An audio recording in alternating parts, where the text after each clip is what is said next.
Right, so we're back again. You might have noticed that it went black. We did it on purpose. We were leaving it to your imagination as to whether Dave was going to come back in a frock or not, but he's still in his shirt, so it's all good fun.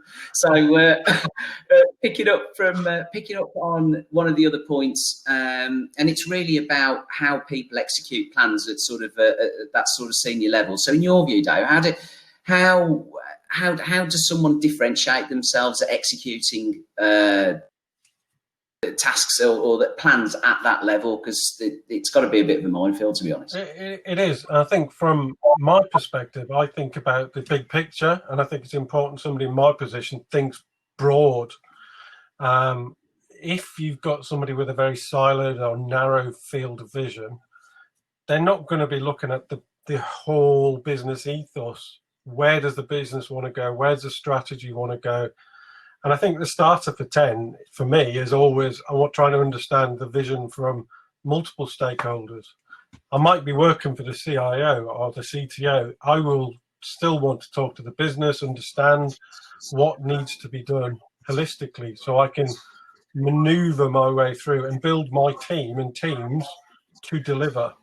Because typically it's big programs of work. There might be IT infrastructure bit, there might be IT applications. The IT applications can't be enhanced, re-engineered without the business being involved. Because at the end of the day, and the big thing for me is IT is an enabler.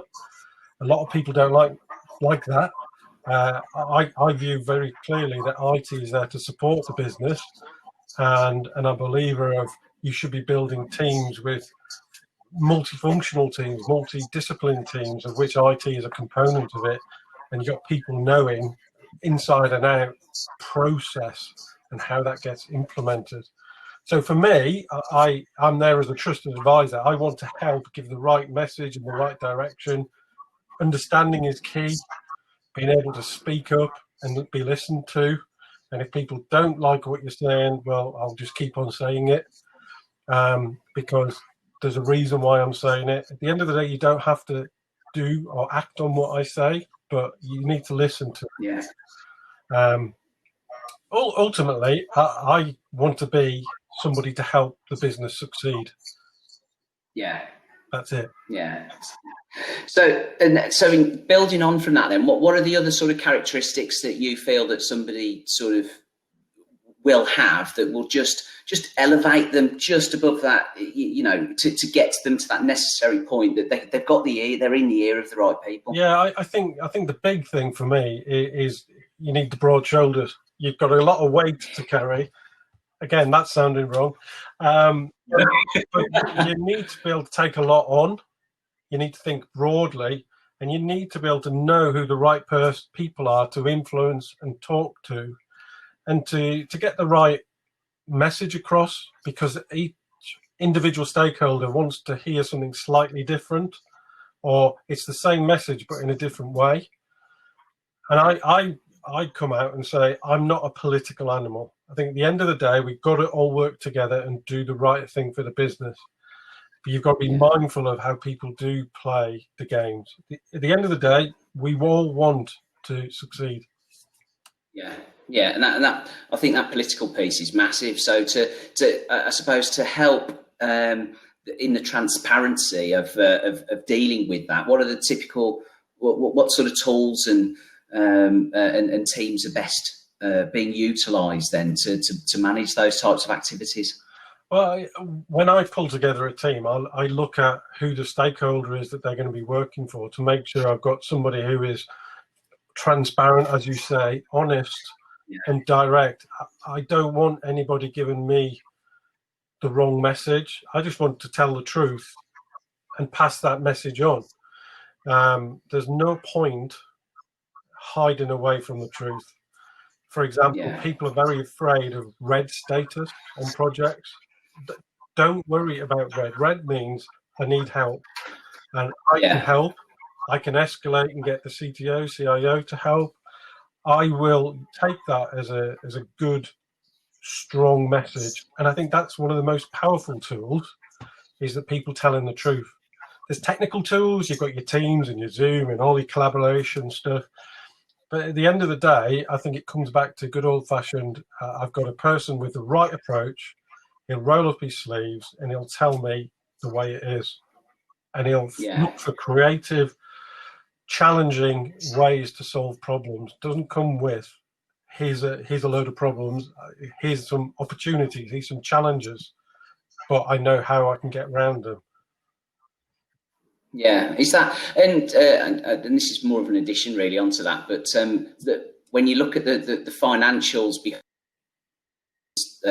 large programs, especially the ones that you've sort of managed in the past, I mean, how sensitive is there a difference in the sensitivity towards finance, whether it's a larger company or one that's not so big? In comparison? I think everybody's got the same approach, and everywhere I've ever been, it's always treat this money as if it's your own, and that's the mantra that I've always taken anyway. And probably one of the most interesting groups of stakeholders to get to work with are the finance team, because you have to be able to play the tune that they want to hear in terms of helping get things through the approval process. And if you build up a good relationship there, they know that you're not taking liberties. They know that you're not wasting money. You build up that confidence that you know what's going on. But whether it's a small company or a big company, money is important. And in the current climate, I think it's going to be even more important. And that's what I probably say to people. Don't do anything knee-jerk. Don't just say stop, but just look at, again, have another look at what you're trying to achieve and say, does it still make sense right now? Yeah. No, I think that's a great takeaway as well, because there's got to be an element of the consolidation or of what programs that which ones take more priority than others, and how you're going to structure the finance against them, and whether or not you've got the capacity to deliver against it as well, in terms of, have you got the right talent, have you got the right partners on board, and all of that type of and that sort of supply chain, really, because the times are going to be, they are just going to be different, aren't they? Absolutely. You've got to look at, what am I going to get the biggest bang for my buck? What am I going to help to make the business more profitable, more agile, more slick, and also will help retain the customers who will keep us funded. Yeah. So drawing things to a bit of a close now, how are you spending your time during lockdown? Well, apart from the dancing, I'm still doing some work, engaging with some of the clients. It's a bit more challenging. I think working full-time from home is quite an interesting one. You have to go out and visit people. You have to go out and be on their sites. So I think that's a good take. But I think the interesting bit for me is that I think there's a lot of companies now realise that more people than they thought can work from home. I've always managed, but this has been quite an eye-opener for a lot of companies. In between that, bit of teaching on the kids, which is tricky because I don't know half the stuff. English, and generally just doing a bit of learning. LinkedIn Learning, good resource. No, it all sounds really good, and it's a similar theme as well. I think we're all having to a lot of people are having to kind of discover what SATs is about, resit the GCSEs, and resit the A levels. Totally. New English I was going to say, but if your kids are at university, you can always practice drinking at the weekend at home. So, is there a benefit there? There's got to be, isn't there? Oh. Anyway, it's been an absolute pleasure sharing the time with you. So thank you so much. And if there are any questions that anybody has got that is going to watch this, please tag David, and I'm sure he'll be more than happy to come answer any questions. Any questions, feel free. If there's any other topics you want us to talk about, we can talk about that in 5 minutes and have a chat just for another 5 minutes. Yeah, super stuff. No, that's great. Thank you so much. Okay, thank you. And have a good day. Stay safe. Yeah.